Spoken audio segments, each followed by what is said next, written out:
Hey guys, Varun Marathi here. How you all doing? So as you all know that iOS 16 is right around the corner. With the launch of iPhone 14 next month, we'll get the official iOS 16 on all the iPhones across the globe. And iOS 16 beta is running around for quite some time now. I have it installed on my iPhone 13, as you can see, and I waited for some time so that a little bit of stable betas are installed in the device and new features are rolled out with these betas. So I just waited a little bit to make this video, and I'm glad that I did, because there are a few interesting features which have come.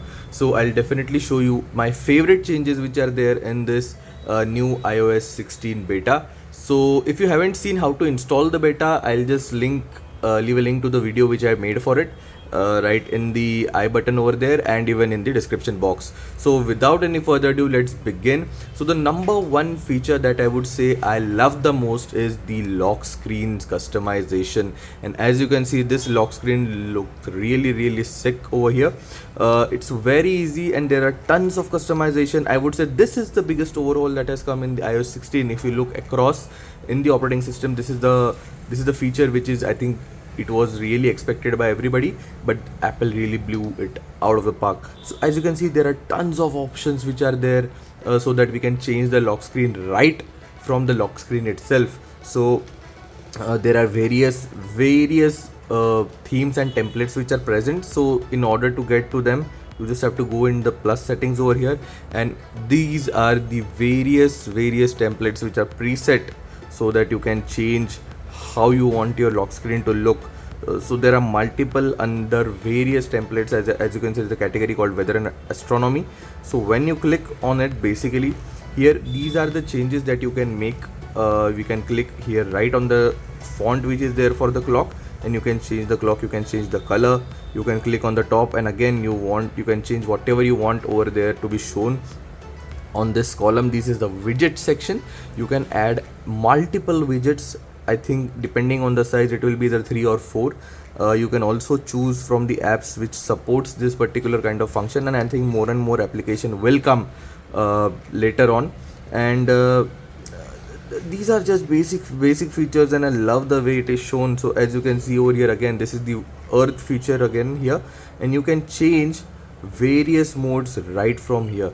This is excellent and this is really cool. Android had this for a very long time, I would say, but I still believe that the implementation that Apple has done is really amazing, and I love the way it is looking. And there are multiple collections. Probably there is, if you do all the permutation and combination, probably for half an year you can have different lock screen every single day. It is really cool. Apple was never known for this kind of customization, but yes, at last they have provided.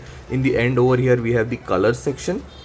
This is very cool, where you can actually change different modes which are there. It's just plain color. Some people do not like all the hanky panky which is provided by other devices. So this is very cool customization. Just a color gradient, you can change the gradient the way you want with the slider over here. There are multiple colors. So all in all, I would say this is a really cool feature that Apple has given. It has been long time coming, but definitely it's a welcome feature. So this is something which was really cool, and I love the way Apple has brought it in.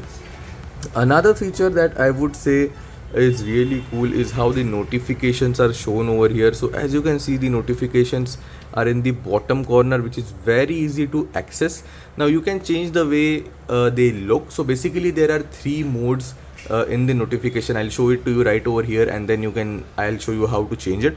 So now as you can see, this is the stack which is there in the bottom. Now when I actually swiped it down, you can see it is just showing the number of notifications. So this is one mode in which you can receive your notification. When I click on it, you basically get this stack mode, and when I go up, this is the list mode that iOS used to offer before. So how to get this? It's very easy. You need to go in the settings, and when you go in the notification panel over here, this is the display as option. So this is the count option, where only the count will be shown on the bottom. This is a stack option, the way you saw the notifications in the bottom, and the list, which was previously how iOS used to do it. So simple things, but it looks really cool. Another change that has happened is finally finally Apple allowed the battery percentage to show right on the home screen. You know guys, I am an Android user for a very long time, and this feature, I think it's a very simple feature to have, but Apple took a long time to get it on the device. So how to get this? Again, it's very easy. You need to go in the settings, and in the battery option over here we have this battery percentage. So the only change that happens when you actually click on the battery percentage is it shows the battery percent number right over there, but it does not show the decrease which it shows usually. So like when you are not having the number, as you can see, the depleted battery is shown over here, but when you click on it, it becomes full and you only see the number. So again, these are just minor changes, but still it's a very welcome change, I would say. When you click on low power mode, again it changes the color and shows the battery percentage. It's an amazing feature to have, guys. Really, I would say I am an Android user and this was available since like a decade on it. But any which ways, it's a welcome change. Another very cool change that has happened, I would say, is now these are minor changes. This will be dependent on you, like how you use the iPhone. So Apple Maps have this basic feature now, which is there. You can add stops in Apple Maps. So if you are someone who uses Apple Maps over Google Maps, I think this is a really cool feature and very important feature to have. So when you let's say you want to drive to a location, here now you can add stops. So this is a really cool feature, again, in order to change the route. So when you do it and when you click on drive, as you can see, now the route is added, that particular stop, and from that stop the route is going forward. Very simple feature, but I think it's very useful, required for people who are dependent on Apple Maps. Again, on Android it came quite a few times back, I think a year or year and a half back, but any which ways, this is a very useful feature and Apple is definitely catching up to Android in this sense. Another feature I would say, which is again probably useful for someone who is using the Mails application a lot. So when you go in the Mail application, we have a very simple gesture to read and unread the mail. So now, as you can see, all of these mails are read. So all I had to do is swipe from here and now it has become unread. Similarly, if you want to mark this mail as read, rather than clicking and doing all the stuff, it's just a swipe away. So it's a simple thing, again, not very complicated, not something which will be used by everybody, but yes, it is a useful feature.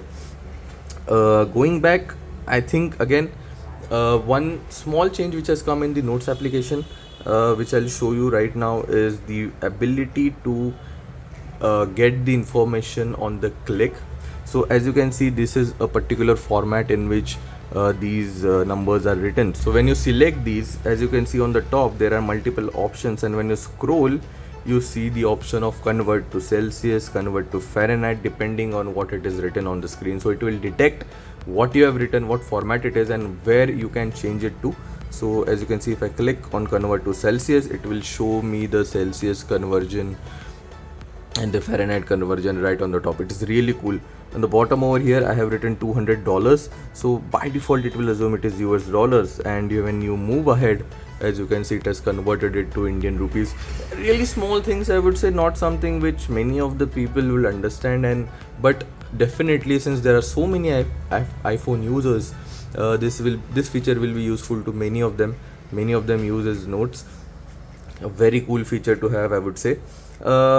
Last but not the least, the another feature which is present in the iPhone, the changes that they have done in the iOS 16 beta, is to the weather application. Now in India, there aren't many people who use the weather application that often, but I would say that it is still a very welcome change. As you can see, it looks really cool now. There are certain changes that have come to it now. When a 10-day forecast, when you go to that column and you click on one of them, you see there's a nice and neat graph of the temperature that it's showing, and when you move over here, you see the times moving on the top. So at 2:30 p.m. it will be at the highest temperature and it will go down. It's really cool. You can also change what you want to see. So there are UV indexes, wind, precipitation, something, whatever you want, you can see it in a very graphical format. Simple changes, but definitely useful.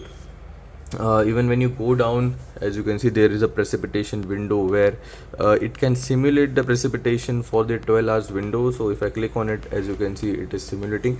Very simple changes, guys, but I would say it's really cool. And yeah, guys, these were some very important features that have come to the iOS. Another feature which probably some of you will find useful, it's not that useful for me, but when you click on a photo now, you can remove the background from it. So if I actually click on the photo, you see I can copy the image of the outline that has been selected. Very cool feature. I'll copy it and I can go in the notes application, basically, and paste that particular outline over here. This is a very cool feature. Just if you want to select, drop a few things and not the entire background, if you want to share it, it's very easy. It's a very cool feature, guys. I don't know how many of you will use it, but definitely it's kind of background erasing. You are picking up a image from that particular photo and it is taking the outline by itself. Really cool, really nice to have. There is live translate, there is live caption, all of these features, which are minute features, which are baked into the iOS now. Just it has made the entire ecosystem really good. The battery life has not changed, it is exactly the same as it was in iOS 15. So yeah, guys, these were all the changes that I could find in the iOS 16 beta in my application. Obviously there might be another small changes, there might be changes which I have missed, so I would request you guys to actually type in the notification and the comments section below that if there are some features which I have missed. Again, if you want the beta, I'll leave the link in the description box below for you to look at the video how to get this beta.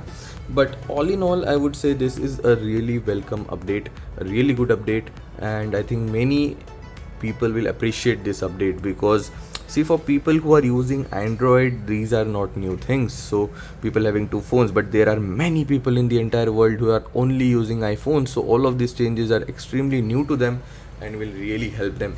So yeah, guys, this was the video. I hope you all liked it. If you did, please give thumbs up to the video, subscribe to the channel, and I'll see you in my next video, guys. Peace.